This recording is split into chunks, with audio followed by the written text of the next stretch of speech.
And we're back for another episode of the Lakers Fast Break Podcast. It's postgame, everyone, on one of the busiest nights ever in Los Angeles sports. It's Gerald Glassford coming back at you here from the Lakers Fast Break Pop Culture Cosmos, where we cover the latest news and trends in pop culture each and every week, twice a week, wherever you get your podcasts. On this week's episode, Melinda and I, we were back on the air talking Call of Duty, Black Ops 6, Venom 3, The Last Dance, The Legend of Vox Machina, Star Trek, of course, Lower Decks in Season 5, their final season, and more. So go ahead and check out what we're doing at the Pop Culture Cosmos, wherever you get your podcasts. Inside Sports, Fantasy Football, Joe Soro, the happiest guy in all of California right now. He and I covered Week 8 at the NFL. We gave our picks, plus giving you inside tips on what to do for your fantasy football team. Go ahead and check out what we're doing today at Inside Sports Fantasy Football. Also, as well, of course, John Costa, he is coming soon. He is Clutch Talk and Lakers Corner. Also, as well, of course, want to go ahead and like and subscribe to everything that he's doing there. Speaking of like and subscribing, please like and subscribe today to get the latest notifications on when we go live on the air with the latest Lakers Fast Break podcast. Of course, our good friends, the Lakerholics crew, you know they'll be ecstatic when the Lakerholics.com crew comes back to the Lakers Fast Break tomorrow at high noon.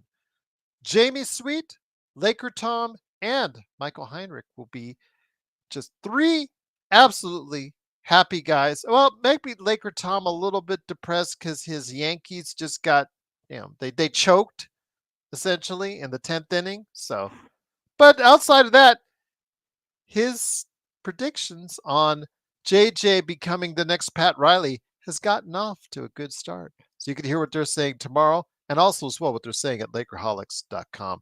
Of course, our good friend Empire Jeff covering the Dodgers and the Lakers. Lakers in 5. John McKaylee channel and Daniel Berry Sports Highlights. Yo, don't forget Joe Soro. No nightcap tonight. Joe has not seen the Lakers game, so he does not want to come on here if he's unprepared. And to give an idea what he thought of today's game, he did pass along the note that it's the greatest game of baseball he has ever seen, to give you that idea. So we'll see what happens again with him. But he said he'll be here tomorrow night to provide you insight during and after the Sacramento game, right there for you at the Lakers Fast Break. Yes, Joe Ingles, they did prove you wrong again. What's up, Zangerstein? Hope all is well, Z. Salamat for being here. Truly appreciate it. It is, of course, Gerald Glassford for the Lakers Fast Break. John Costa will be coming here in just a few minutes, hopefully. But the Lakers came into tonight riding high off their first victory in quite some time, opening night victory in quite some time, looking to see what they haven't been able to do since 2010, 2011. Long time. Phil Jackson was the coach then. And it didn't look so good early on as Phoenix was sizzling hot in the first half from 3. They could not miss from 3. It was just very scary to see in the first half as they went up to a 22-point lead. But the Lakers, they clawed their way back. They put in some better lineups.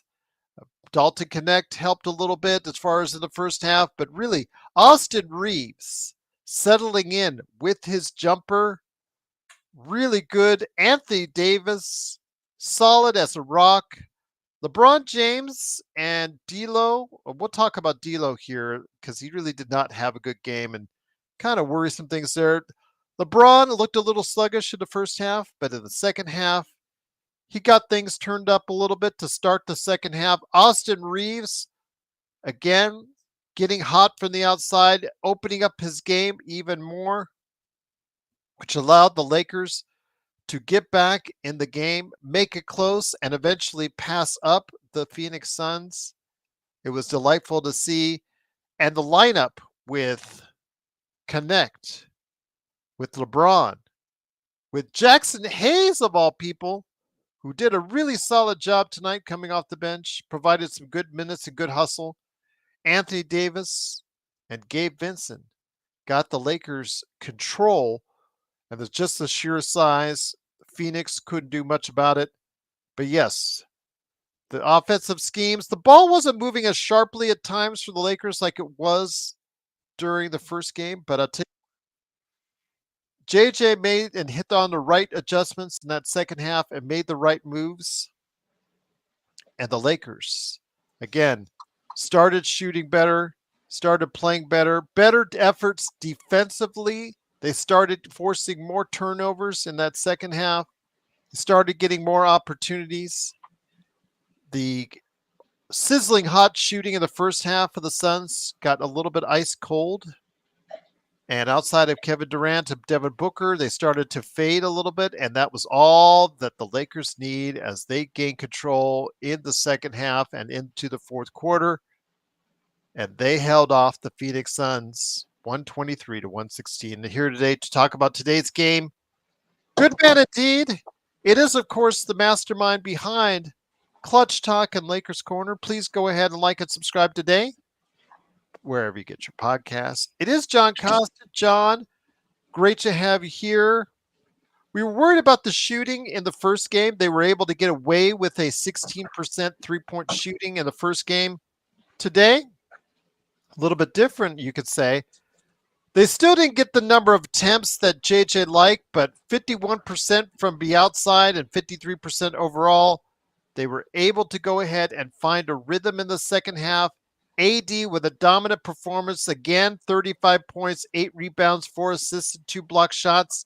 Austin Reeves, though, I think was the key to this game. 26 points. But the thing is, we've been talking about his outside shooting for quite some time, about how troubling it's been. 5 of 7 from 3 tonight, John. I think that opened up a lot of things for the Lakers, and it opened a lot of things up for Austin Reeves. Gerald, man. I enjoy spending time with you, Gerald. That's the first thing I'll say, because we spent that whole time together on playback, and that was so much fun. And now we're here together on postgame. But man, I mean, let's talk about it, Gerald. Let's talk about this game. Let's talk about this 22-point comeback. How do you go from a 22-point comeback to coming back and winning the game? How does that happen, one may ask? Don't you worry. Here at the Lakers Fast Break, we are going to answer that. And we're going to talk about how the Suns started playing amazing ball movement in the beginning. They had amazing ball movement. I believe they had Richard Jefferson said this crazy stat about they had like the first 17 field goals where it had like 16 assists or something like that. It was something wild. And Gerald was talking about it in the playback. So if you weren't on playback, you missed out. But don't worry, we'll catch you up here on post game. If you weren't on playback, Gerald was talking about how we were just running around the perimeter, just chasing the ball around, and they were just getting easy looks because they had great ball movement. But you know what happened in the second half? They stopped. They went back to their isolation basketball. Anthony Davis started turning up. We started swinging the ball around, so much so to, I believe it was the fourth quarter, we had the same amount of total assists that the Suns did, and they had it blown out the water already by the first half. We kept that pressure on him. LeBron James in the third quarter started turning up. I mean, he had 5 points in the entire first half. Before the end of the fourth quarter, already had 15 in that second half. JJ was a genius at running that Twin Towers line. Not a genius, but JJ was just smarter than with Darvin Ham, which doesn't make him a genius, but just makes him competent. He ran a Twin Towers lineup of Hayes and AD. We ended up going on a 13-4 run at the end of the third, and hey, we pulled off with this game, Gerald. A win is a win. I love it. I think it was a good win today. Great win today. Excellent Ishan, win. my boy Ishan said Phoenix. He said Phoenix buns. That is hilarious. Yes, I'm right there with you, Ishan. Phoenix buns. Great to have you here, Ishan. Make sure you like and subscribe to all the great channels that we're on right now, including Clutch Talk, Lakers Corner, and the Lakers Fast Break. It is the Lakers getting the victory, 123 to 116. John, an impressive performance from the Lakers. Absolutely. Coming into that second half, we were just shell-shocked to begin the game. They couldn't miss.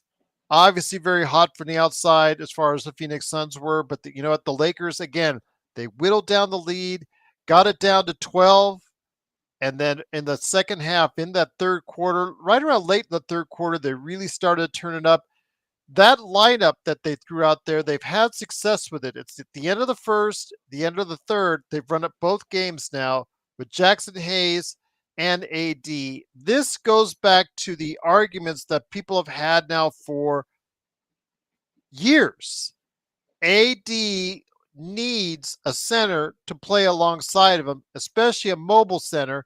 Would be nice if Jackson Hayes could shoot the three, but you can't have everything in life, not for a guy that's getting the minimum.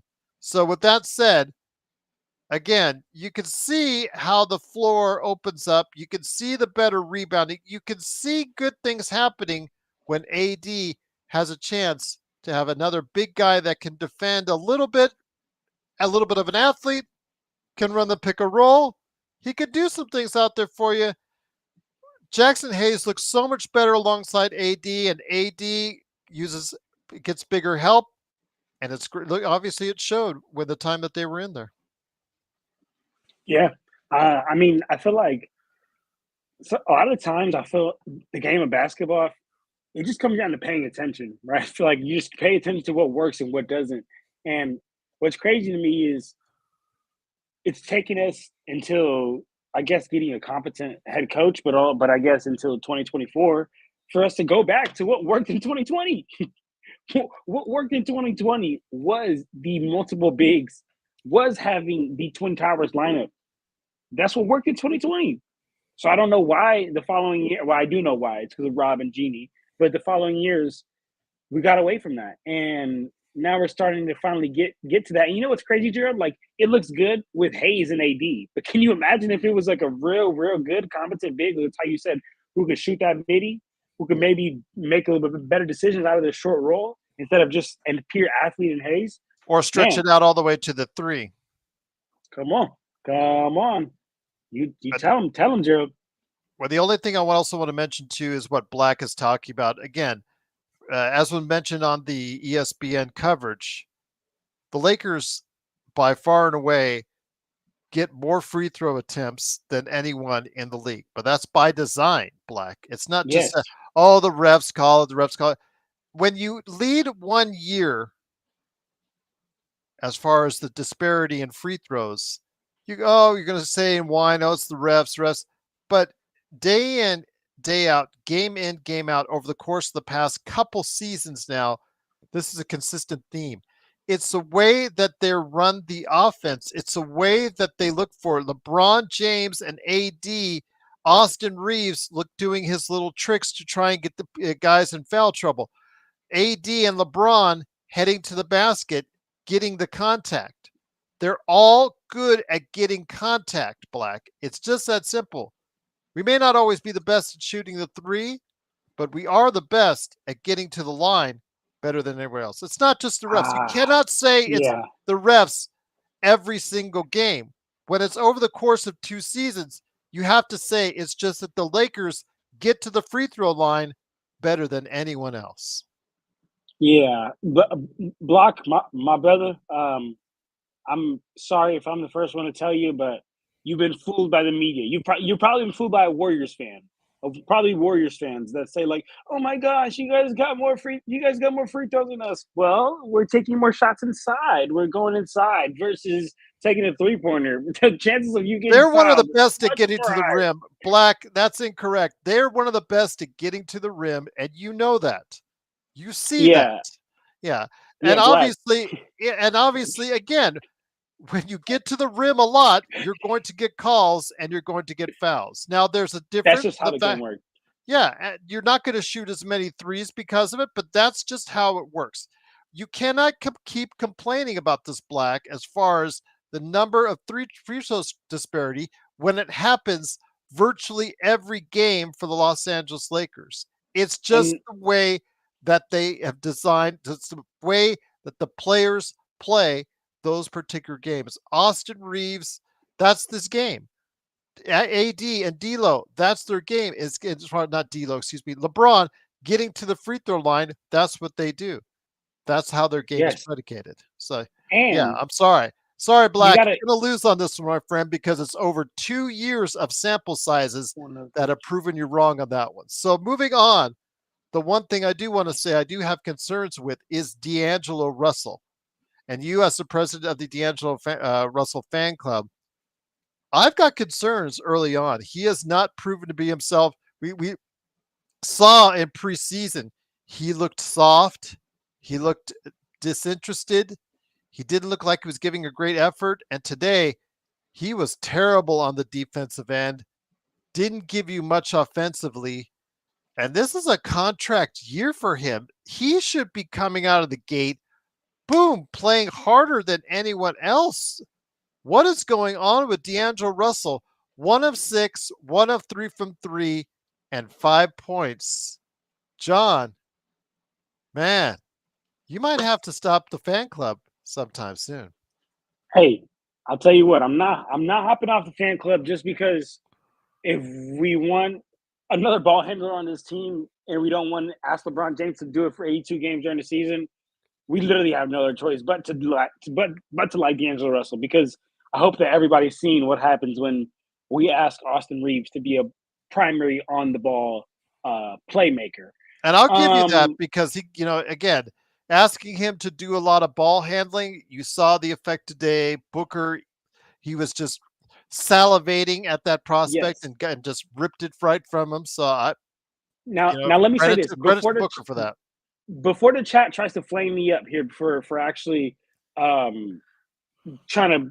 I'm not trying to defend D'Lo. Like I just need you guys to understand that D'Angelo Russell for this team, and for this roster, guys.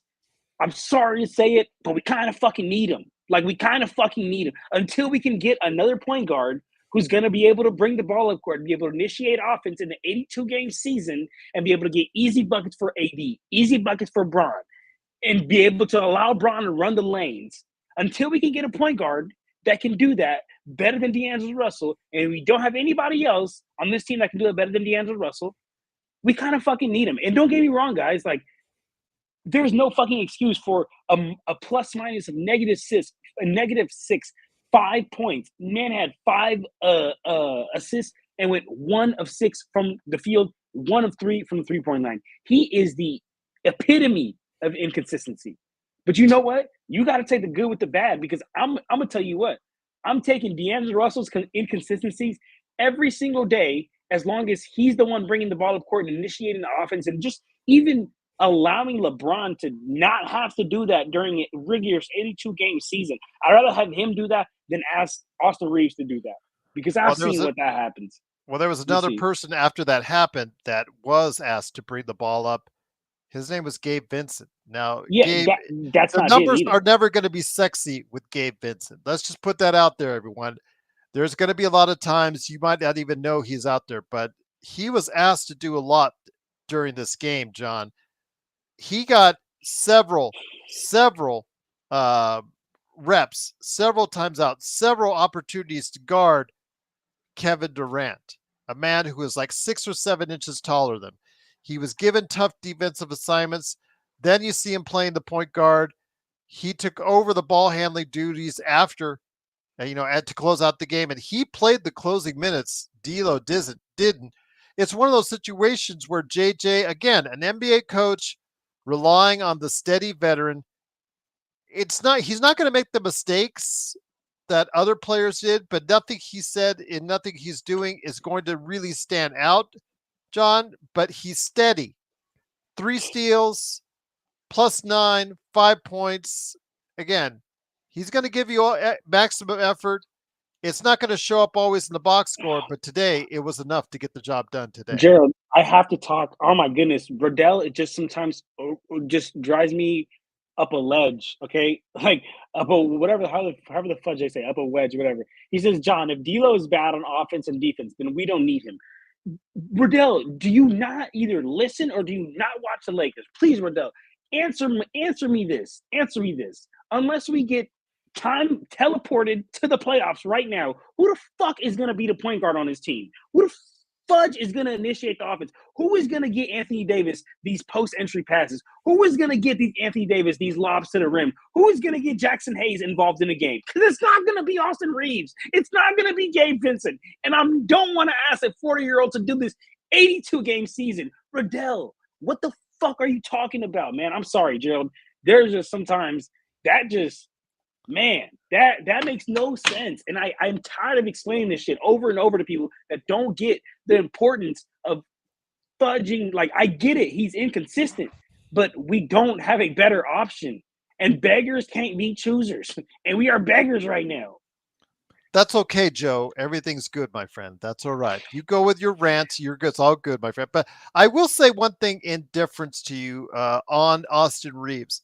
While I don't feel comfortable with him at the point, bringing the ball up, he is good as a secondary playmaker. You saw him running several plays once they got it into the post or once they got it at the free throw line, him initiating and then making the correct pass and the correct play. That is obviously something he has learned to be really good at. But this team and JJ is doing something that even Darvin Ham experimented with, was putting him at the point. And the longer you have him at a point, the more concerned I am, again, for those very same reasons you talked about. But if he's shooting the way he is shooting, if he's making, I'm not asking for 5 or 6 like he did today or really, really good. If he could shoot at that 38 to 40% clip, it makes his game that much easier, John. Yes, I'm hot. I'm reading the comments. I need to see. Riddell said, John, D'Lo's floor is too low. He can't be this bad. I just told you, bro. Like, I know he's inconsistent. Like, I It's know he bad is. today, though. He looked terrible today. He Absolutely looked terrible. terrible today. He looked absolutely. But I'm gonna be honest. Like, I feel like we've seen worse games last season. Like, we've seen worse games last season. This I'm gonna be reminds honest. me of just before he went to the bench. This reminds me Yeah, of his play just before he went to the bench. To be honest, and but and and no, just to talk a little bit on that.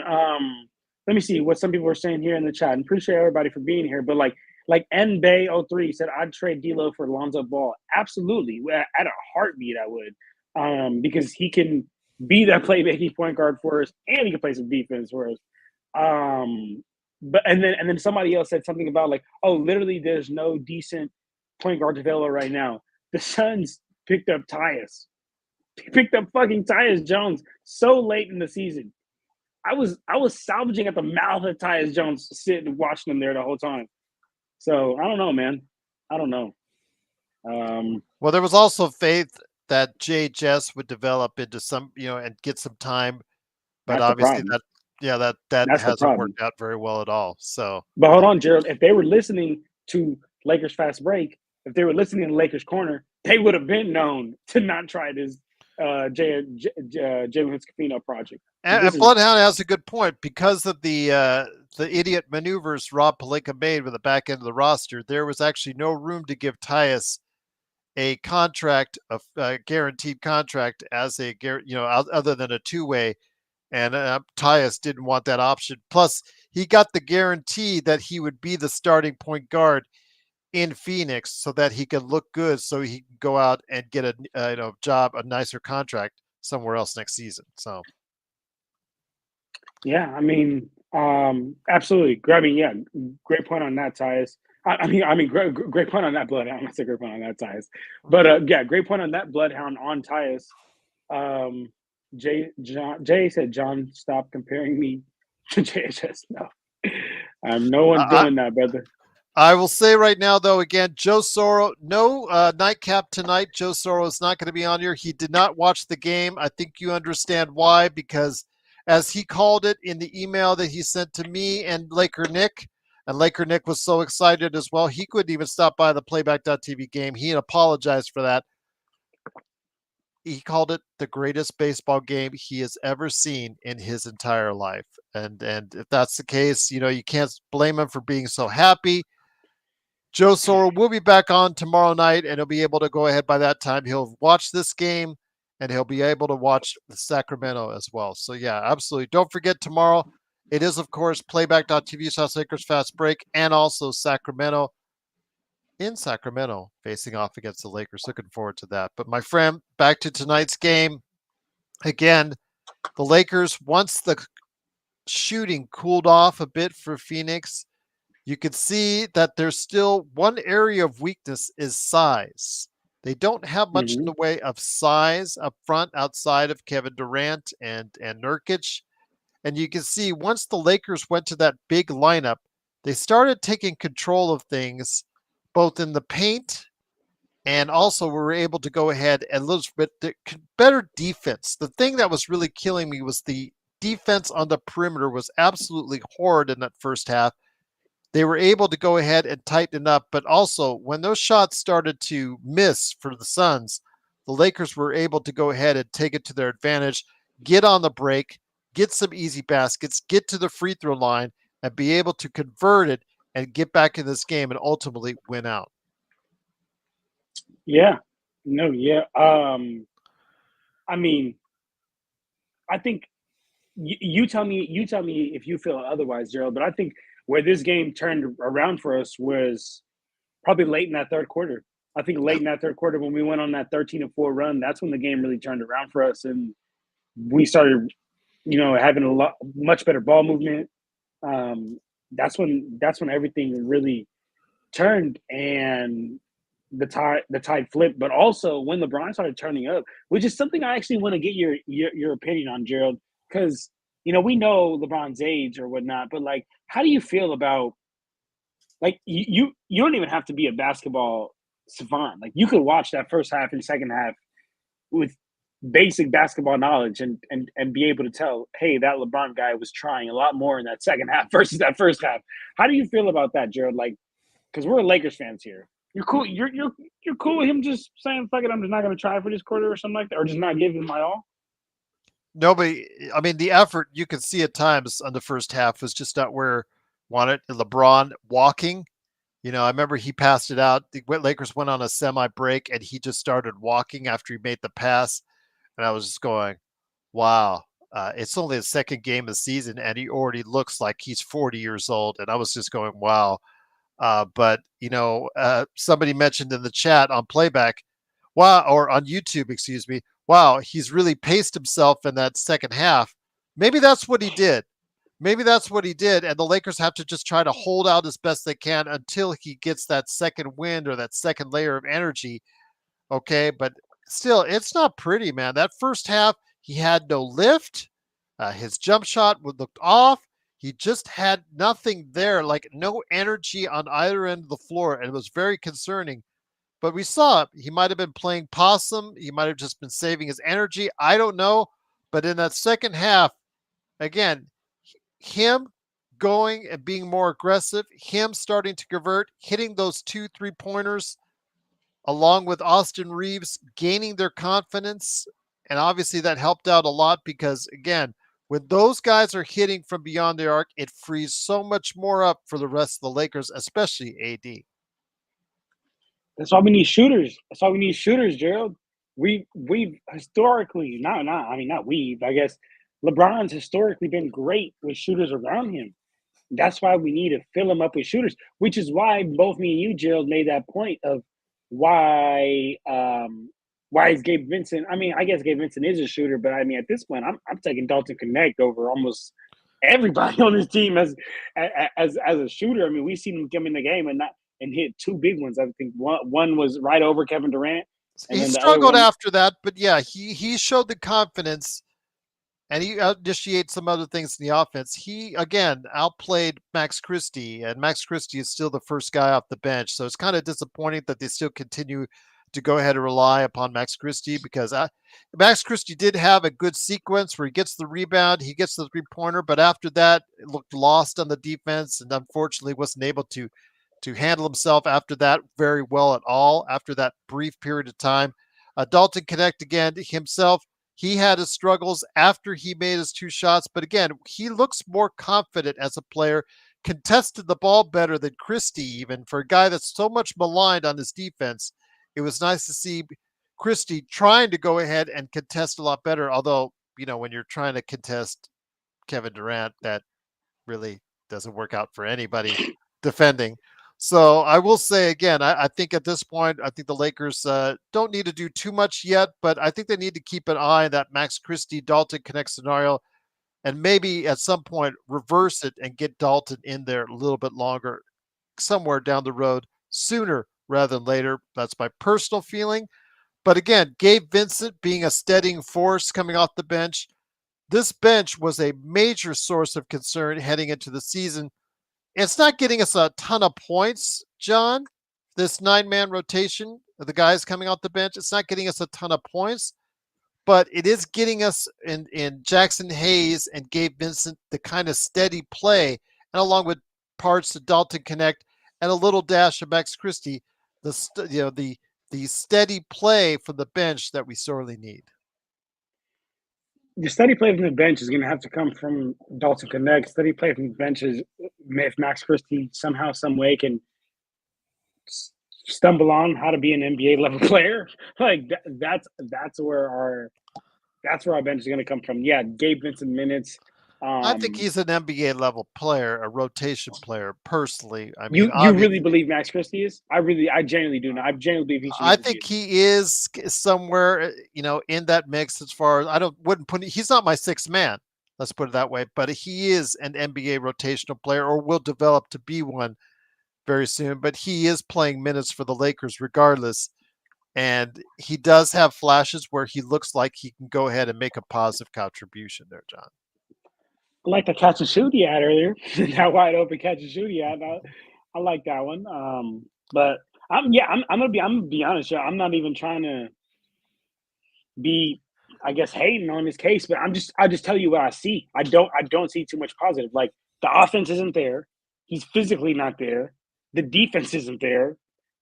So what is there? Like when I talk about D'Lo, right? Like, oh my goodness, he's a cone on the defensive end, and I know that. I claim that. But on the offensive end, I have a better chance of blocking your shot now from thousands of miles away as opposed to D'Lo when he's out there on the court tonight. It was right on the pathetic. defensive end, Yeah. exactly right. But on the offensive end, just give him a screen, bro. He's working magic. He's working magic, and you just can't say the same thing about Max Christie. I can't I can't say like, oh man, like another example, and this is an extreme example. Luca, and I'm expecting him to get a lot better at defense this season because he got embarrassed last season in the finals, and he's kind of the reason that they lost. But on the offensive end, it's like you have to take the good with the bad on Luca on the defensive end because he's so fucking good on the offensive end. But when you and D'Lo, I wouldn't. He's not nearly as good as Luka on the offensive end. I think we all know that. But what I'm trying to say is he has a positive he provides in the offensive end. I'm gonna see what these 6 new chats are about. I got six new streams or 6 new chats here on the stream that I need to scroll down to see. But I'm gonna be honest. Unless somebody here in this chat or you could tell me, there's not one thing that Max Christie does that's like, wow, you are like amazing at this. Like you do this better than almost every NBA player because there's nothing. So, bro, man shouldn't be there. Shouldn't be there. Once again, the Lakers win 123-116. It's John Costa from Clutch Talk and Lakers Corner, along with me, Gerald Glassford. Thanks again for watching and listening. Please like and subscribe to get the latest notifications on when we go live. Like tomorrow, the Lakerholics crew at high noon. And then later on in the evening, it's our full coverage of the Lakers and the Kings. John, let me ask you this. I do want to mention M24. I did say last night if he was going to go and end up eating black olives, if he loses the bet, I told him I would go in on it with him, and I'll share in the pain on that one because I can't stand black olives either. So I just wanted to give that a big shout out as well. If you are, speaking of shout outs, a member, you are getting a shout out as best I can. We've got so many members. I've had to do 4 different banners that I'm going ahead and giving a shout out love to the over 60 members that we have currently as far as the Lakers Fast Break. I do want to ask you this though, my friend, and once again, it is the Lakers. Wait. Oh, Gerald. Oh, hold on, Gerald. I got to talk about Block or Black, whatever his name is. Okay, Alan. Thank you, Alan. Yeah, hold on. Let me get on this because Block. First of all, you are the biggest casual because you came in here talking about what was the bullshit he was talking about earlier? He was talking about something that was just like a Oh, casual the free take. throw disparity. Oh I yeah, mean, the free throw. Yeah, that block. I'm telling you right now, that showed me that you are a casual. That showed me that you clearly are not watching games. You're just watching what the ESPN headlines are doing. So let's go ahead and get that out the way. We already know who the casual is here. But you want to talk about Luka's defense, right? So, and this is how I know you're a casual because you probably just looking on the offensive end. You're like, wow, he's so good. Did you see who the Celtics were targeting? Did you see who the Celtics were going after every single time on the defensive end? Did you see who was the mismatch out there? It was Luka. So maybe, like, instead of saying the other people got casual takes, learn the game a little bit, and you're gonna see as to why I said that Luka was one of the reasons that they lost, not the reason they lost. Yeah, you're absolutely right. He's one of the reasons that they got there. He's their best offensive option, probably. I mean, Kyrie's probably the best just bucket getter, but Luka's got the ball in his hands most of the time. Luka's playmaking. Luka's making decisions. And yes, he's absolutely great. He's wonderful. He's one of my favorite players besides LeBron James and Shea. But what I'm telling you is on defensive end, he is a liability. So don't come at me with this casual take type shit, dog. You're gonna have to find you're gonna have to find a different platform to come out there with that shit. yes, okay. Well, come on. Let We me got to see. keep it cool here. You don't need to go ahead and name calling each other. It's not worth it, man. It's not worth it, guys. Again, Oh, that's Block is just mad. He got casual takes. He came okay. in with that terrible casual take at first. It's okay. It's just a simple thing, Black. That the Lakers have repeatedly over the course of the past couple seasons get to the line better than anybody else, and it's just that simple. Um, It's about as watching. noted in the Tuesday game, Minnesota outshot the Lakers from the free throw line. So there you go. I mean, it's just that simple. The Lakers get to the free throw line usually better than anyone else. That's because they have players that specifically look for that type of shot.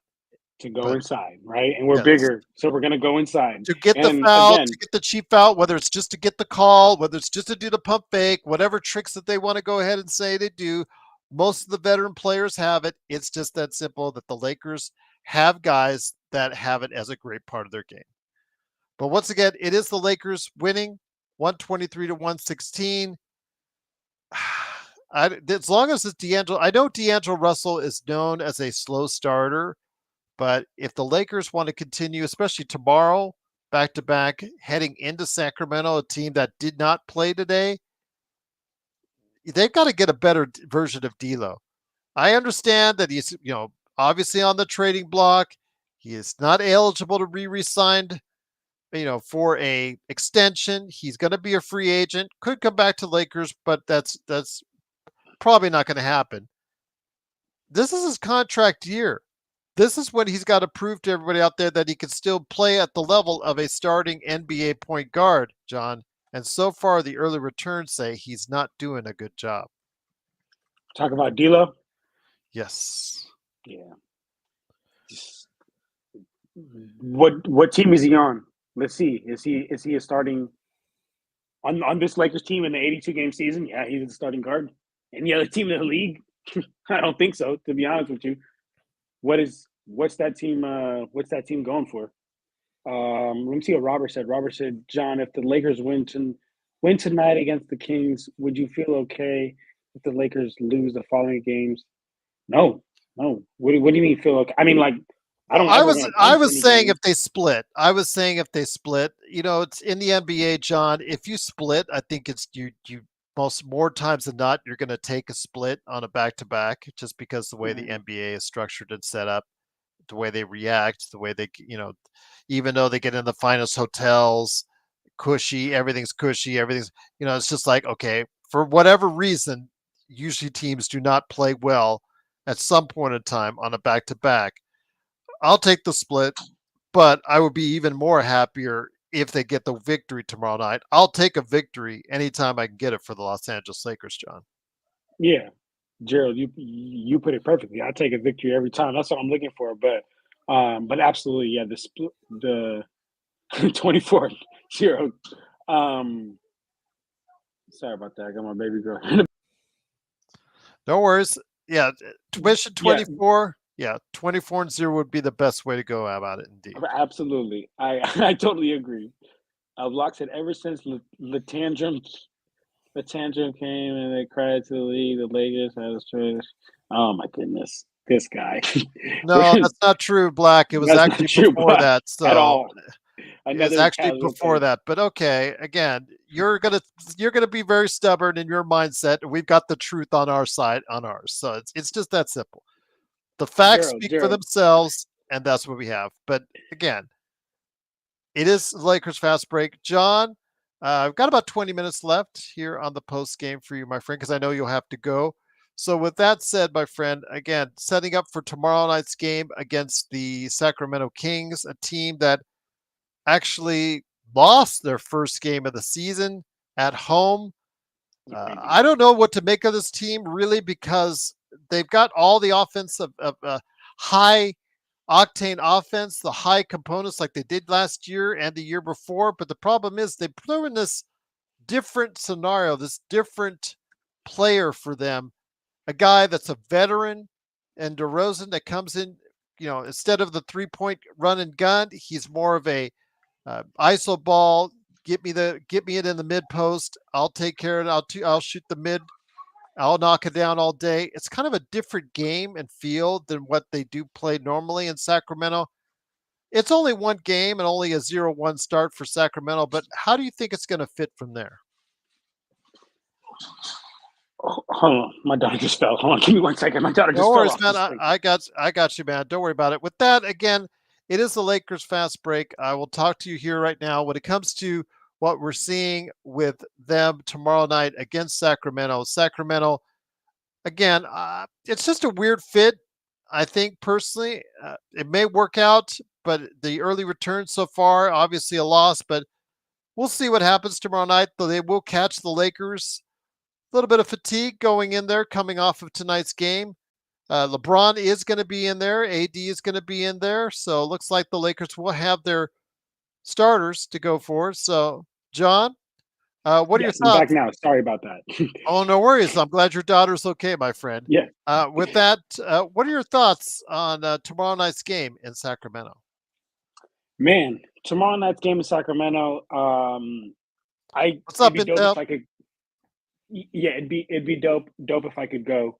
Because I'm not too far from Sacramento, but I'm gonna be busy. But but it's all good. Uh, but what I will say is this: um, for the game tomorrow, I want us to take this personal. I want Anthony Davis to take this personal. I'm so tired of the banter and the headlines that go on about this record that the Kings have against us and Sabonis because I think Anthony Davis he's had 2 monster games. He's coming into this on a roll. He could put a big damper in this whole story of oh Sabonis has beat him this many times and this man and this much. So I think tomorrow could be it is going to be a big game for us. I'm not going to lie, guys. Like I'm not saying every game is like playoff intensity, but the way that we got screwed over last year out of missing that 6 seed, just off punching some games, just off taking some games off. Like I'm so on the mindset this year of like, man, just get every game, get every game, get every game. Because I'm gonna be honest, like you can call it, you could say glasses half empty, say pessimistic, whatever. Like we I know some type of little hiccup is coming somewhere down the road. I don't know, and I hope it's not to the 2 guys that I'm thinking about. I'm not even going to say their name. I'm not going to put that out there. But I know a hiccup is coming somewhere down this road.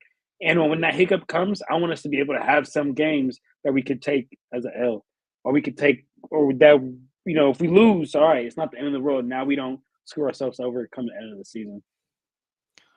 Robert agrees with you, but the Lakers do have to put them in themselves in the position that they can go ahead and be comfortable like that. So again, it starts off with a good start to the season, and the Lakers have their first 2-0 record since 2010, 2011, when Phil Jackson was the coach, with a victory tonight, 123 to 116. Again, tomorrow they go ahead and they face off against the Sacramento Kings. Make sure you catch it here, playback.tv/Lakers Fast Break, the simulcast on YouTube and Facebook. Then, of course, the best post game that's out there right here at the Lakers Fast Break, a Homelander TV. I want, I want everyone to eat their words on whoever said JJ Redick wasn't going to be a good coach. Lakers won and Dodgers won. Let's go. All I said, I just want to see him coach. That's all I said. That's all I said. And again, it's 2 games in, but the early returns are very good. The adjustments that he made, something that we've always talked about Darvin Ham. Darvin Ham in his first season, it was like late this season against Minnesota, finally started to get it and made halftime adjustments. Started to look good. After that, they went on a run, and that's the run that they went to the Western Conference Finals. Somewhere between that summer and what happened, he forgot all about how to coach, forgot all about second half adjustments, forgot all about a lot of the things that he was doing right for that window period of time, and became the Darvin Ham everybody grew to hate, as far as not person wise, but coaching wise. Now you've got JJ Redick in there. He's making adjustments.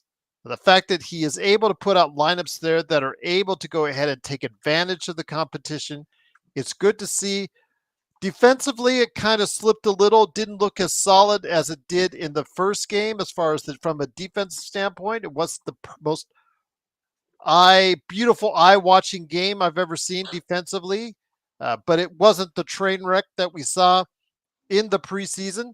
But my friend, when it comes right down to it, after 2 games, Homelander should be a happy man. You have every right to be a happy man because after 2 games, JJ is at least proving he can coach so far. Yeah. Hey, Homelander. I'm gonna be honest, brother. I feel the reason why I smiled so big when you put that comment of saying I want everybody to eat their words is I feel the same way. Gerald knows it. Gerald and Joe and everybody knows I've been a JJ supporter from this since 2018, to be honest with you. But from the second he got hired, I was like, you know what?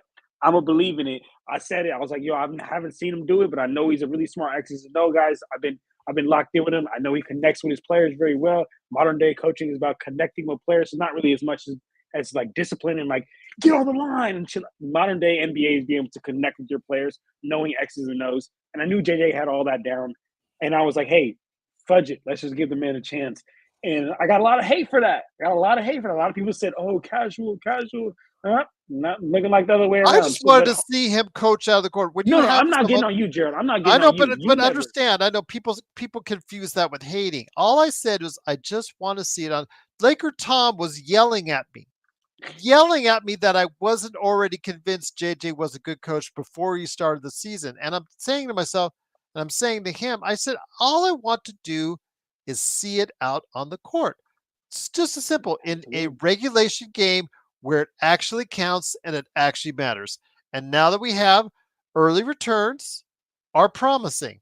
You know, tomorrow when Laker Tom is going to go ahead and annoy the hell out of Jamie Sweet tomorrow, and Michael Heinrich's going to be there in Hawaii laughing his butt off at both those guys tomorrow because of the fact that they're probably going to get an hour full of earful from Laker Tom about how JJ Redick is the next Hall of Fame coach and should be enshrined already, according to Laker Yeah. Tom. So as far as like prior to coming to the season, I also didn't know how he would coach because again, But he's brother, done a great job. You've got to yeah, give him credit. I He has done a really good job so far. JJ Redick has indeed. You cannot give absolutely. him anything but flowers at this point.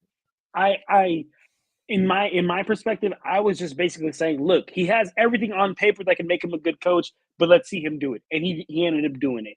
Now to answer Robert's question, because Robert, I want to show some love to Robert because he always be showing love, asking questions, and being here in the Yes, chat. So he always has good appreciate you. questions. Very yes, all your questions are. I will note and answer all your guys' questions in the chat, even if I'm late to it. I'll see every time you mention John, I'll find it somewhere in there, man. So always ask questions. But Robert said, "Did you think the Lakers were going to start 2-0 to start the season? Are the Lakers playing better, worse, or exactly how you expected through the first 2 games? They're actually playing better than I expected the first 2 games. I'm gonna be honest with you.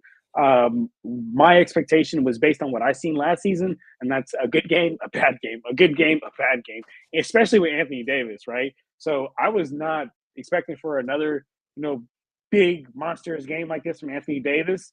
Also, I wouldn't even say our bench, but Hayes, like the first 2 games, like Hayes has been solid in these first 2 games in those limited minutes that he gets in the bench minutes. He's been solid. So as a team, I've loved not only the coaching, but Anthony Davis's consistency, the team's consistency, and then Hayes coming off the bench. So I would say a little bit to answer your question. I'd say a little bit better in the first 2 games.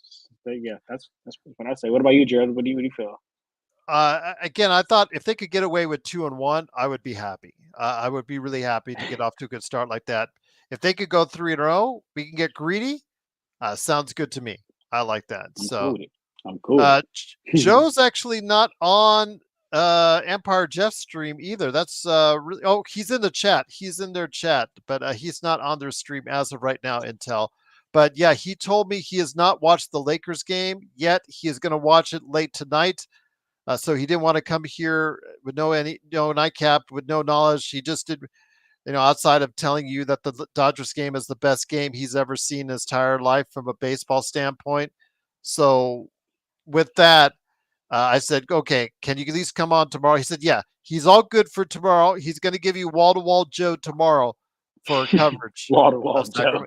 Sacramento and the Lakers. Although Intel, I hope you watched earlier when John went mini Joe earlier with all the F bombs on there for you. It's so just yes. that's only because Block or Black, whatever his name on here is. Well, but Black is, he is deserving of his opinion, and absolutely. I respect his. But I'm deserving of a response to a casual opinion when I've explained it 100 times. It's like when you explain to somebody that 2 + 2 is 4, and they keep saying it's 7. At some point, they're gonna be like, "Yo, man, it's not fucking 7. It's 2. It's 4." That's what I do. Well, I said this, Dan. Thank you again, Dan. Truly appreciate you being here. One of the things I did mention on the playback, as I said, I think a key to Phoenix's success overall has to be Bradley Beal. Will they get the Bradley Beal of Washington as far as that level of player or anywhere close? He looked like it in the first half, kind of disappeared in the second half. And that's something, obviously, with Booker and Kevin Durant, you need that third player stepping up for them in Phoenix. And when they don't have that, you see what happens as that second half attested to. Dan Inspiration says Bradley Beal struggled with 2 all-star players on the team. Austin thrives, so Austin is an all-star caliber player, in my opinion. I wouldn't go that far. He's got to continue to shoot well. And you know what? As far as handling the ball, I don't want to see him bringing the ball up if at all possible. You could get it to him. If you want him to facilitate and lead the offense, have someone else bring the ball up and get it to them right there, maybe on the wing to start and initiate the offense from there, Dan. But as you saw tonight, he struggles with pressure in the backcourt. We've seen it time and time before where he gets the ball ripped from him rather easily. So his handle seems to be pretty good when he's facing up on you and he's ready to do one of his moves and get to the line or go all the way for the basket or try to figure out a jump shot from there. His problem is just simply just bringing the ball under pressure. That's something that obviously he has to work on and address because it still is an issue for him going forward. And so I know that the Lakers do have designs on him playing more and more at the point, John. It's clear he was playing several minutes tonight at the point with Gabe playing off the ball. I'm not sure I love it. I do want him as the facilitator. I just want Gabe or someone else that's better suited to handling that ball under pressure, getting it to a point where Austin could be successful to facilitate the ball properly. Yeah, we need Austin in a half court set, getting the ball in his position. It's the same thing I say about Devin Booker. Like Devin Booker was dope last year. Point guard Book was really fun to watch, but that was not him at his truest form. That was not him in his best form. Him in his best form is exactly where Austin Reeves' best form is, which is let me get to my spot. Let me get in a half court set. Give me the ball, and let me just worry about getting the bucket. Let me not worry about facilitating. Let me not worry about getting others buckets. Let me not worry about getting this guy going. Let me just worry about putting the ball in the basket because that's what I do best, and that's what Where, Austin is. where you see Austin, and Dan says, okay, Austin is similar to Ginobili. He doesn't do well bringing the ball up to court, but everything else he does well as an all-star. The only thing I say that Dan, his defense, he hasn't come out quite as strong yet on as far as effort, which is all right, neither here nor there so far during the regular season. It isn't that bad, but isn't that good at this point. Like I said, he's not giving you that kind of effort yet on that end of the floor. But as far as his offense, you see how much better and how much easier it is for him as a player when he is making his outside shots, when he is shooting at 34, maybe even close to 35%, or even, right around there or less. It's not as good for him. He gets, played off. Becomes less and less of a factor. But when he's shooting well, John, he's able to go ahead, get the defender close to him where he's able to draw fouls, he's able to put moves, he's able to facilitate, he's able to do so much more in the offense when he is shooting at a decent clip, John. Absolutely, absolutely. I mean, when he when he's shooting, he's putting the pressure on the defense. When if he's not doing that, then I mean, what is Austin Reeves really good for? To be honest with you, Kurt Affair, bro. I'm my dog Kurt, man. It is really good to hear from my dog Kurt. But yeah, no, absolutely, Gerald. When he's not hitting on the offensive end, he's there's not much he. I guess there's not really much he provides for us. I mean, at this point, one thing he does provide is like he's stamped in the league. He's stamped in the league. They know who Austin Reeves is, so he's not going to be someone that the defense is going to leave. So even if he's having a bad night offensively, it's not someone that they're just going to be able to leave out there. So yeah, but his main part of his game is definitely getting to the bucket. So, you guys are all, let's trade D'Lo, let's trade Cam Reddish, who was out for personal reasons tonight. And all I say is this: I wouldn't mind, but what realistically can you get for D'Lo and Cam Reddish? That's $20 million, because remember, Cam Reddish is a minimum contract. What realistically can you get for a guy in D'Lo who is obviously struggling right now? If he gets on a heater by December, oh, it makes it so much more attractive. So that's great. I understand that. I like that if he gets on a heater. But the problem is the way he's playing now, John. I mean, outside of taking the $18 million off your books, it's not really that. I don't expect, if you threw that at me now, and if you told me in December this is how he's going to play for most of the season until December, if you threw that at me, you're not getting much in return for something like that. Yeah. No, we're not. I mean, you hit it on the nail, Jared. Like I don't really, like I don't even have anything to add to that. Like we're not getting like that's the one thing that like I understand why so many people hate Lakers fans. Like Lakers fans are the most unrealistic fans in the world. Like we think we're gonna be able to pull off freaking the craziest stuff for the weakest players in the world.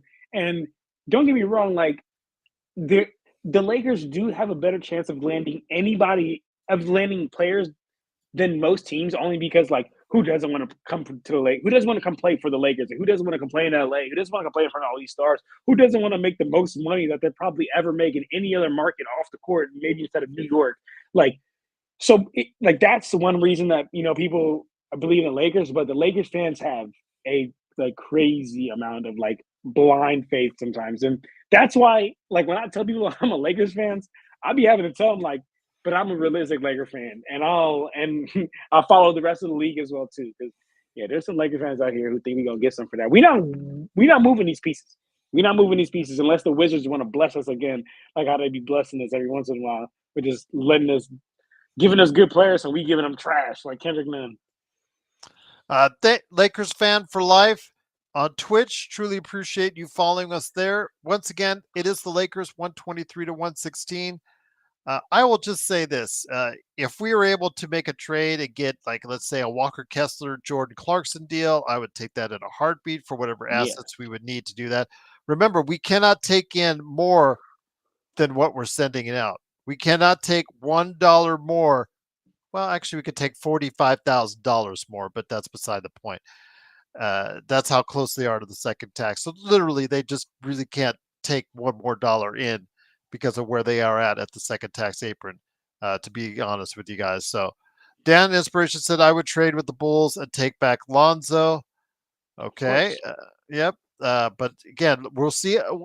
I'm not 100% sold on that as far as Lonzo. I'm just so worried about because that's such a it's a remanufactured knee, John. So I have my concerns about how much it will hold up.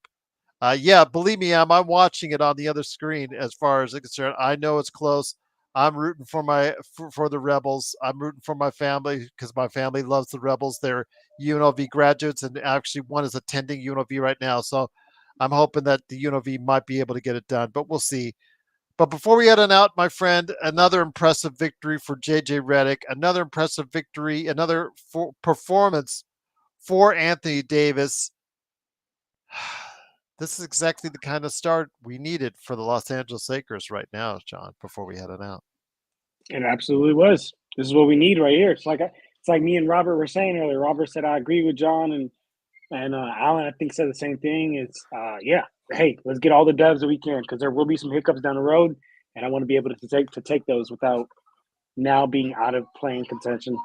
I, Not I had not having to go to the play-in just because we fudged up. I think Dwight Howard was voted off. Let me make sure he was voted off. I guess I know he was on there. My daughter could tell me instantly. Oh no, actually, he's still there. He remained alive, so he is still alive on Dancing with the Stars.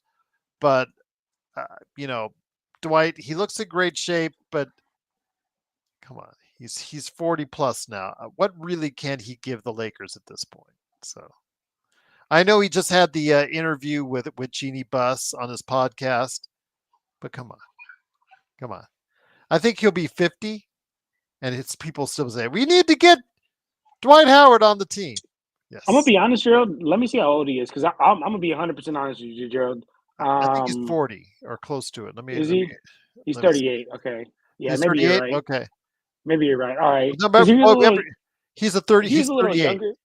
Yeah, he's If he was 38. a little younger, I'm gonna be honest with you. Like even like maybe like 36. To He's be real young. with you, I would take. Do I on a good contract on a minimum on a vet minimum? Like I would take. Do I Howard? It's Kurt. So I'll bring Magic Johnson back, guys. That's funny.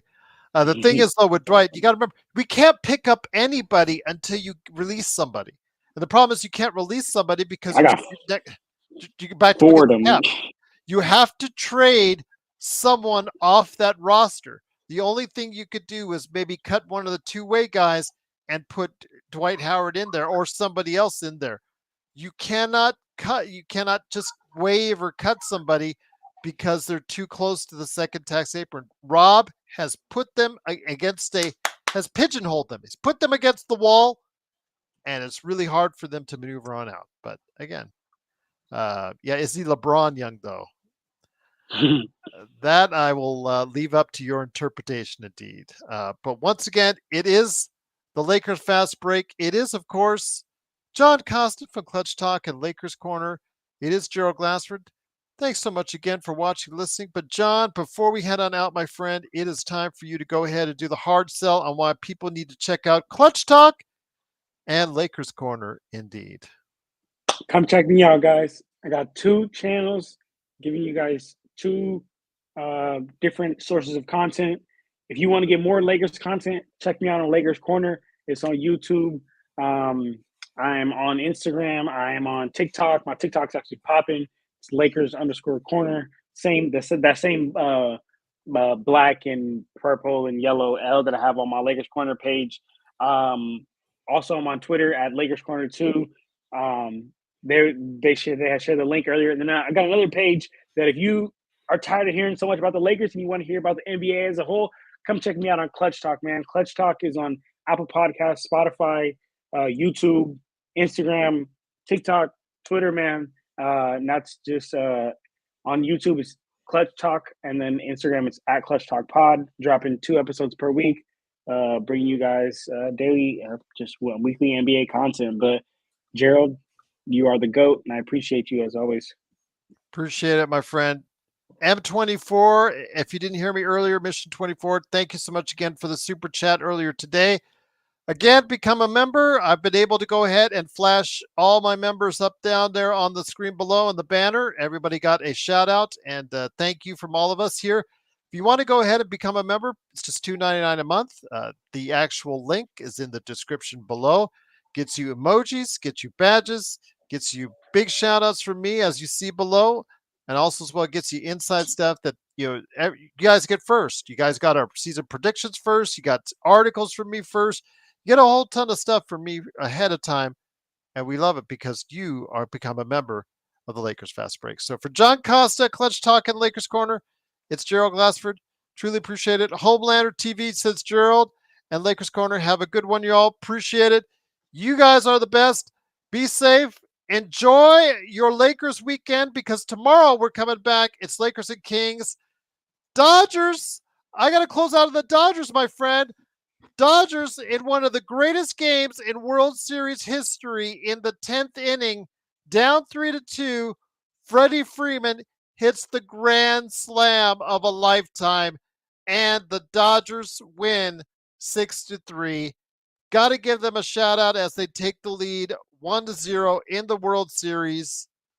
I believe game 2 is tomorrow at Chavez Ravine. So Chavez Ravine, the LA area will still be backed up. Not quite as backed up as it is tonight with all the sports out there, my friend. But my God, LA was cooking with some sports this evening. You had the World Series, the Lakers and the Suns. You had a high school football game at SoFi. You had a concert at the Intuit Dome. And you have the USC Trojans right now playing Rutgers and trying to get Rutgers back into the game because of their lousy defense. I'm telling you right now, what a busy time for LA. What a great time for sports. My gosh, again, as I said on the Pop Culture Cosmos, you've got Call of Duty Black Ops 6 and Venom 3 The Last Dance. My God, John, there's so much to do and see this weekend out in entertainment and sports. I don't think I can handle it all. I really don't think I can. Gerald, you're hilarious. Well, you know what? Just focus on the Lakers, and you're. All right. Fair enough indeed. Somebody said, "Please vote Trump." No political stuff on it. No All right, no political stuff. Yep. No political stuff. Please, we will kick you out if that's the case. Yep. That's I'm gonna hilarious. do that. There you go. So yes, please. Even though if you look at the moniker, that is for a porn star. I just want to let you know, for a famous porn star from the past. Wouldn't you know that would be associated with that? But yes, no political trash, please, on this channel. We keep it light, we keep it fun, we keep it Lakers. It is, of course, the Lakers Fast Break. The Lakers do win 123-116. Will the Lakers go 3-0? Will the Lakers defy all the odds? I was happy with the split. You know what, John? I'm feeling a little greedy. I think I want 3-0. I think I want JJ to go ahead and challenge these guys to get the win tomorrow and go 3-0 so that we all can have a great Lakers weekend. How does that sound? That sounds great to me, Gerald. I'll tell you that much. Vote for Gerald Sounds good to me. 2024. I'm a write-in candidate. There you go. I love Absolutely. that. Yeah, absolutely. They don't pay me enough for that job. That job needs to 100-fold. Maybe I'll be interested as far as whatever that job pays. But yeah, for whatever it does pays now, which I don't think is a whole lot, comparatively speaking, to being the leader of the free world.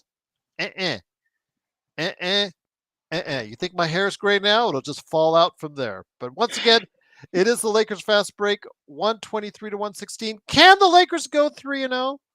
We will find out tomorrow as we'll be back. Don't forget, tomorrow at noon, the Lakerholics crew. Don't forget tomorrow night, Joe Sorrell, maybe John Costa, and hopefully Laker Nick, Henry Hill, and myself will come right back at you for tomorrow night's game against Sacramento, right here at the Lakers Fast Break Podcast. Good night, everyone. Be safe. Go Lakers and go Dodgers.